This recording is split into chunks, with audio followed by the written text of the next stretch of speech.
Angamaly little flower ഹോസ്പിറ്റലിലെ senior ഡെർമറ്റോളജിസ്റ്റും കോസ്മെറ്റോളജിസ്റ്റുമായ doctor വീണ ഗോപിനാഥ്.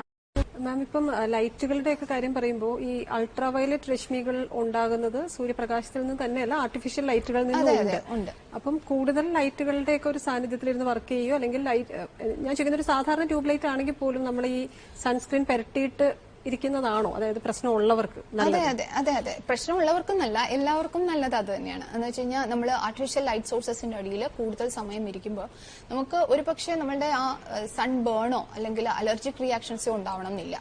മറിച്ച് നമുക്ക് പക്ഷേ ഏജിങ് പ്രോസസ്സ് കൂടുതൽ ത്വരിതപ്പെടുത്താൻ അതെന്ന് വെച്ചാൽ അതൊരു പതുക്കെ ഉണ്ടാകുന്ന, സാവധാനം ഉണ്ടാകുന്ന ഒരു ചേഞ്ച് അല്ലേ. അപ്പൊ നമ്മൾക്ക് അങ്ങനെയുള്ള ചേഞ്ചസ് കൂടുതലാവാൻ എപ്പോഴും ഈ അൾട്രാവയലറ്റ് റേസ് നമ്മളെ സഹായിക്കും. ആർട്ടിഫിഷ്യൽ ലൈറ്റ് സോഴ്സസ്, വയലറ്റ് ലൈറ്റുകളുടെ അല്ലെങ്കിൽ ബ്ലൂ ലൈറ്റ്സിന്റെ ഒക്കെ അടിയിലിരുന്നു കഴിഞ്ഞാൽ നമുക്ക് തീർച്ചയായിട്ടും അൾട്രാവയലറ്റ് ലൈറ്റ്സിന്റെ എക്സ്പോഷർ ഉണ്ട്.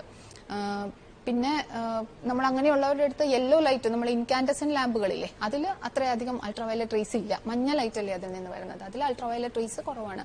അപ്പൊ നമ്മൾ വൈറ്റ് ലൈറ്റിന്റെ അടിയിൽ അല്ലെങ്കിൽ ഈ ബ്ലൂ ലൈറ്റ്സിന്റെ അടിയിൽ ഇരിക്കുന്ന എല്ലാവരും തന്നെ സൺസ്ക്രീനുകൾ ഉപയോഗിക്കുന്നതാണ് എപ്പോഴും നല്ലത്.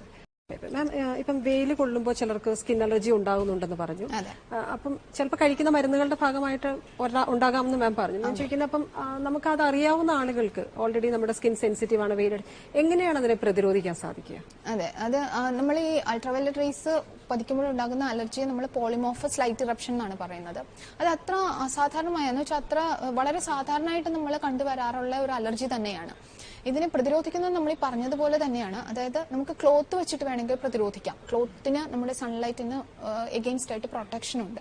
അതുകൊണ്ട് വേണമെങ്കിൽ നമുക്ക് ആ ഭാഗങ്ങളെല്ലാം കവർ ചെയ്യുന്നത് പോലെ ആക്കി അതുപോലുള്ള കോളർ ഉള്ളതും കൈകൾ നീണ്ടതുമായ ഡ്രസ്സുകൾ ഉപയോഗിക്കാം.